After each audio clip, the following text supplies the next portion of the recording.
Selamat siang, perkenalkan nama saya Nindya Gandes Mustika Ningtyas dengan NIM 2402010101 dari program studi S1 Baggage Management kelas MJ 105. Pada kesempatan kali ini, saya akan mempresentasikan sebuah makalah yang dibuat untuk memenuhi kewajiban ujian tengah semester ganjil tahun ajaran 2004-2005 Universitas Cyber Asia, mata kuliah ICT Literasi. Saya mohon izin untuk share screen.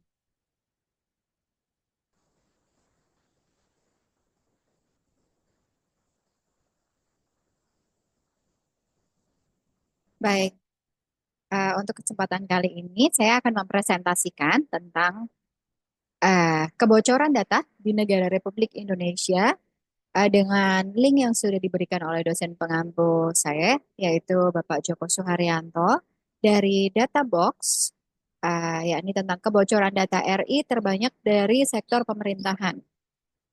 Mengapa bisa demikian? Dan apa yang harus dilakukan pemerintah agar kondisi ini tidak terjadi dan tidak terulang?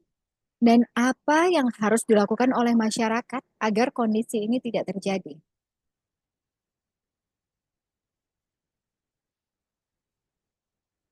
Kebocoran data atau data breach di negara Indonesia bukanlah kasus yang baru, melainkan sudah marak terjadi sejak sekitar tahun 2019, 2020, atau mungkin sejak sebelumnya.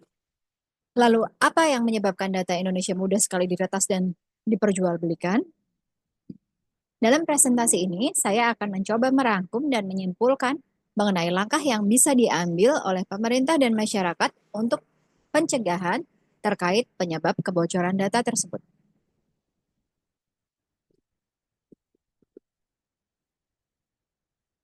Mengutip dari pernyataan peneliti Center for Indonesian Policy Studies atau CIPS Muhammad Nidal dalam keterangan tertulisnya, memang tidak ada sistem IT yang bebas dari ancaman kebocoran data dan serangan cyber. Kebocoran data yang terjadi di Indonesia, khususnya dalam instansi pemerintah, disebabkan oleh setidaknya tiga hal, yaitu infrastruktur cyber yang lemah, kemudian pelaksanaan regulasi perlindungan data pribadi atau PDP dan keamanan cyber yang belum optimal, dan kurangnya kesadaran pemilik data dan ahli cyber. Sejalan dengan poin pertama dari pendapat di atas, infrastruktur cyber yang lemah, menurut pakar dalam bidang cyber lainnya yaitu Alphonse Tanujaya menyebutkan bahwa kebocoran data kredensial atau nama dan password kita sering terjadi pada instansi pemerintah itu dari layanan pengadaan sistem elektronik atau LPSE. Dan kebocoran data ini bukan hanya karena malware pada pengguna, tetapi juga karena kelemahan pada sistemnya dan kecerobohan pengelola situs. Berdasarkan laporan platform investigasi peretasan Dark Tracker, beberapa institusi yang mengalami kebocoran data kredensial itu seperti Bea Cukai, situs CPNS, Kementerian Keuangan, Kementerian Perindustrian dan Perdagangan, dan masih banyak situs pemerintahan lainnya yang tidak menggunakan HTTPS yang baik pada situsnya. Hypertext Transfer Protocol atau HTTP adalah sebuah protokol pengiriman data dari web server ke browser, serta mengatur proses tampilan pada situs tersebut. Sedangkan HTTPS adalah bentuk yang lebih aman dari HTTP, lebih secure dari HTTPS-nya ya. Karena pada HTTPS, seluruh informasi yang diterima maupun dikirim antara perangkat dengan server akan terenkripsi atau terawasi, tersaring, dan terlindungi.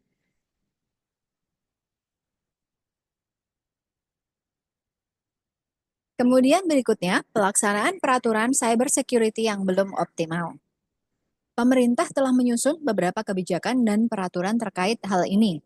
Di antaranya, Peraturan Presiden Nomor 82 Tahun 2022 tentang perlindungan infrastruktur informal vital, kemudian Perpres Nomor 47 Tahun 2023 tentang Strategi Keamanan Cyber Nasional atau SKSN dan Manajemen Krisis Cyber, kemudian Undang-Undang Nomor 1 Tahun 2024 cukup baru tentang informasi dan transaksi elektronik, Kemudian Undang-Undang Nomor 27 Tahun 2022 tentang Perlindungan Data Pribadi, Peraturan Pemerintah Nomor 71 Tahun 2019 tentang penyelenggaraan sistem dan transaksi elektronik, serta masih ada banyak peraturan dan kebijakan di level sektoral lainnya.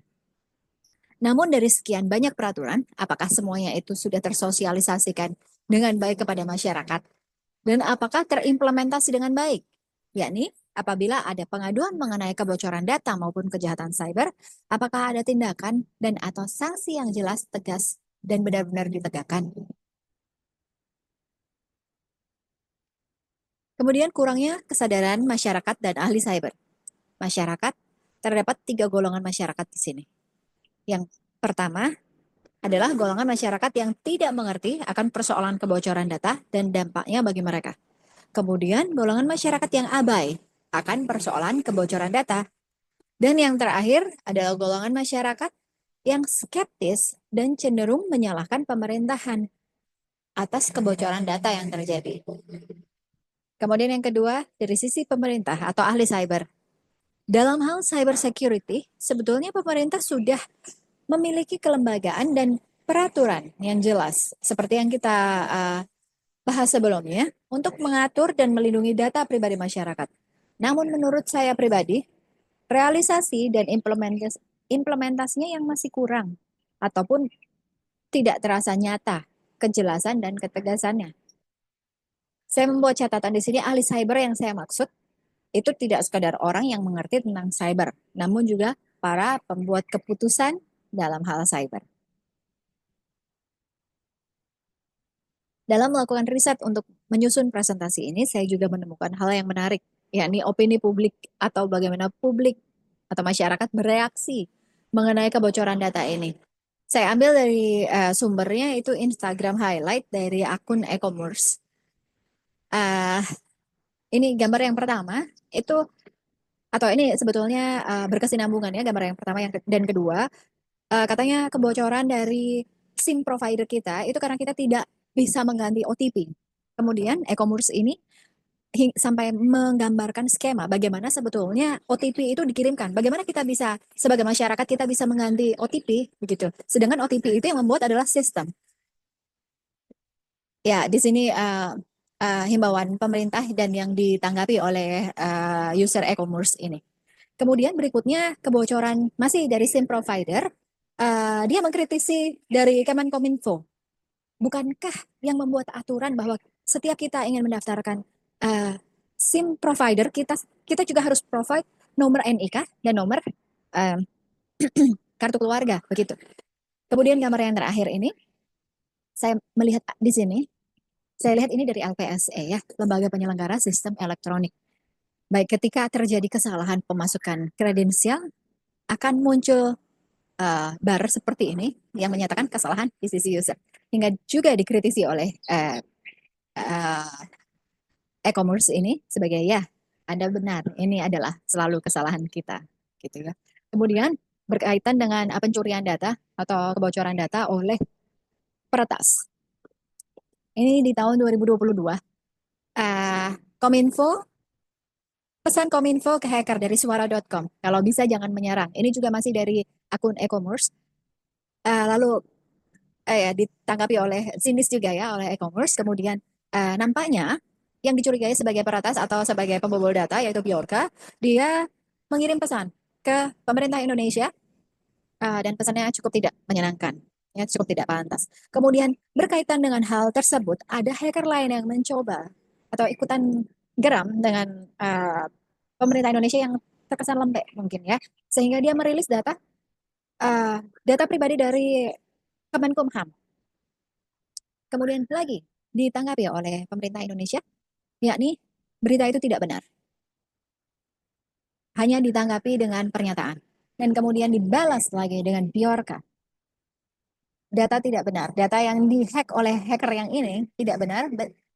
Betul seperti itu. Kemudian dia meretas, membobol data lagi 105 juta data KPU.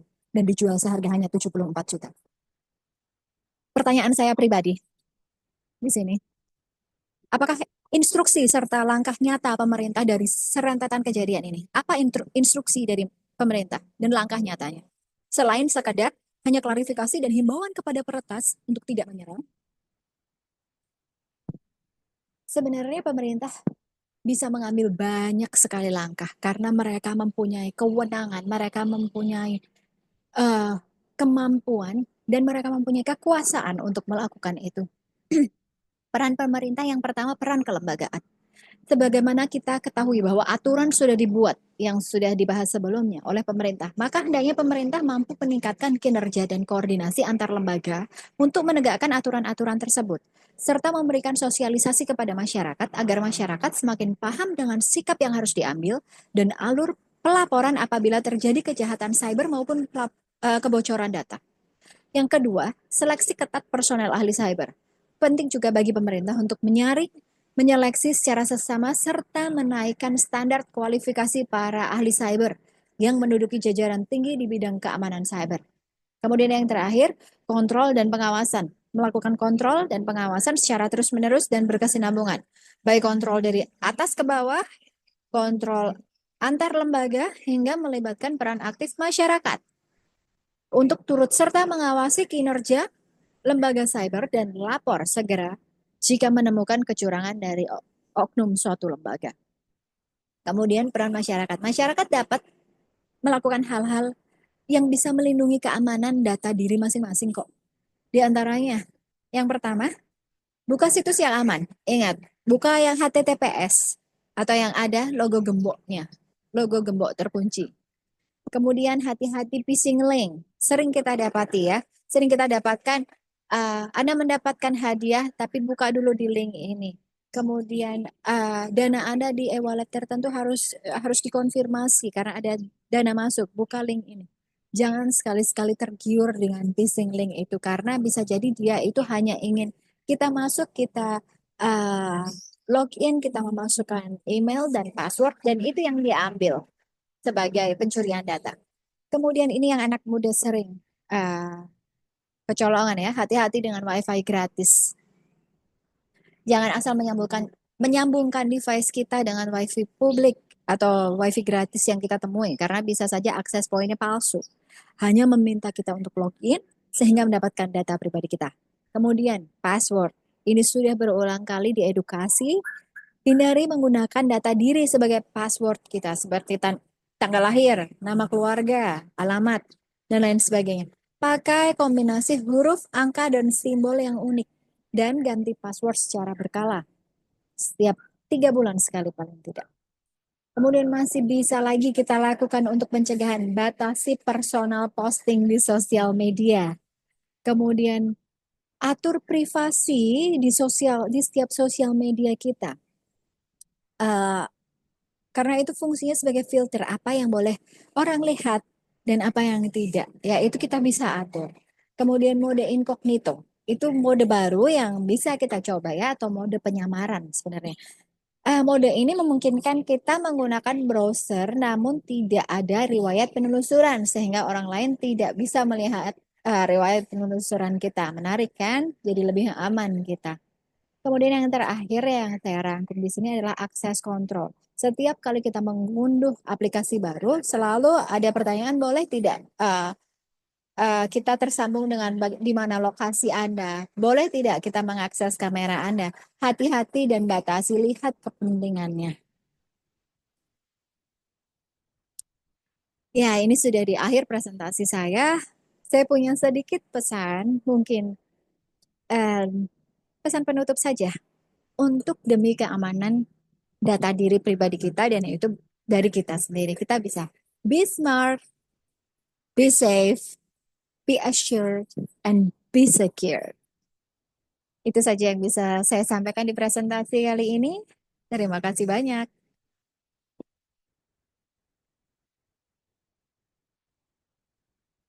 Demikian presentasi saya untuk memenuhi kewajiban ujian tengah semester kepada Bapak Joko. Apabila ada kekeliruan saya dalam mengerjakan tugas ujian tengah semester ini, mohon dikoreksi. Terima kasih banyak atas materinya yang sangat menarik. Salam sehat selalu.